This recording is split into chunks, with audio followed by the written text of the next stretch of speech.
Movie के starting में हमें एक कपल को दिखाया जाता है जिनका नाम केट और जॉन था। इनका तीसरा बेबी प्रेगनेंसी के दौरान ही मर जाता है, जिसके बाद ये दोनों बहुत ज्यादा अपसेट रहने लगते हैं। यहाँ तक कि केट दुखी होकर शराब भी पीने लगती है। कुछ दिनों बाद जब सब कुछ नॉर्मल हो जाता है तो ये दोनों एक बच्चे को अडॉप्ट करने का फैसला करते हैं। वो पास ही के एक अनाथालय में जाते हैं। वहाँ पर उन्हें एक लड़की बहुत अच्छी लगती है। इस लड़की का नाम एस्टर था और उसकी उम्र 9 साल थी। उसे देखने के बाद वो दोनों उसे अडॉप्ट कर लेते हैं। वो उसे अपने घर लेकर आते हैं, लेकिन इस बात से उनका बेटा डैनियल खुश नहीं होता। मगर उनकी बेटी मैक्स, जो कि बोल नहीं सकती, उसे देखकर बहुत खुश होती है। केट एस्टर के आने के बाद बहुत ज्यादा खुश रहने लगती है। एक रात जब केट और जॉन साथ में होते हैं तभी अचानक से वहाँ पर एस्टर आ जाती है। उसके बिना नॉक किए अंदर आ जाने की वजह से दोनों को अच्छा नहीं लगता।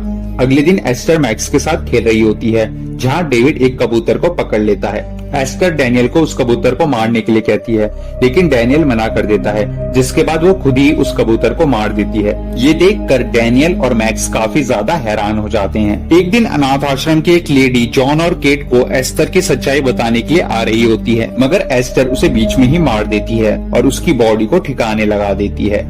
इसके बाद वो मैक्स के साथ मिलकर अपने कपड़े ट्री हाउस में छिपा रही होती है कि तभी डैनियल उन्हें देख लेता है और एस्टर उसे धमकी देकर ये बात किसी को भी बताने से मना करती है और उसकी बातें सुनकर डैनियल भी डर जाता है।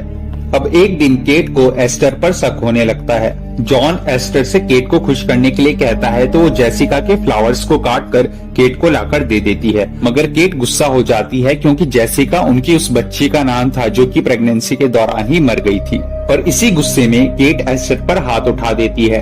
रात में एस्टर अपने हाथ को खुद से तोड़कर जॉन से कहती है कि केट ने उसके साथ ऐसा किया है, जिसके बाद जॉन केट से गुस्सा हो जाता है। केट जॉन से इस बारे में बात करने की कोशिश करती है, मगर जॉन उसकी बात नहीं सुनता और उसे डाइवोर्स देने के लिए रेडी हो जाता है। केट को इंटरनेट से पता चलता है कि एस्टर एक मेंटल हॉस्पिटल से आई है, मगर इसके अलावा उसके बारे में उसे कुछ भी नहीं पता चलता। यहाँ मैक्स डैनियल को उस लेडी के बारे में बता देती है जिसे एस्टर ने मार दिया था, जिसके बाद डैनियल सबूत इकट्ठा करने के लिए ट्री हाउस जाता है। लेकिन एस्टर को इस बात का पता चल जाता है और वो उस ट्री हाउस को आग लगा देती है। डैनियल उस घर से निकल तो जाता है, मगर ऊपर से गिरने की वजह से वो बेहोश हो जाता है। एस्टर जानती थी कि डैनियल को होश आएगा तो वो सबको सच बता देगा, इसलिए वो उसे मारने की कोशिश करती है, मगर वो उसे मार नहीं पाती। इस बात का पता केट को चल जाता है, जिसके बाद वो उसे बहुत पीटती है। ये देखकर जॉन गुस्से में एस्टर के साथ हॉस्पिटल से सीधा घर आ जाता है। वो बहुत ज्यादा ड्रिंक कर लेता है। इस चीज का फायदा उठाकर एस्टर उसके साथ रोमांटिक बातें करने लगती है, मगर जॉन उसे डांट देता है। इस बात से गुस्सा होकर एस्टर वहाँ से चली जाती है।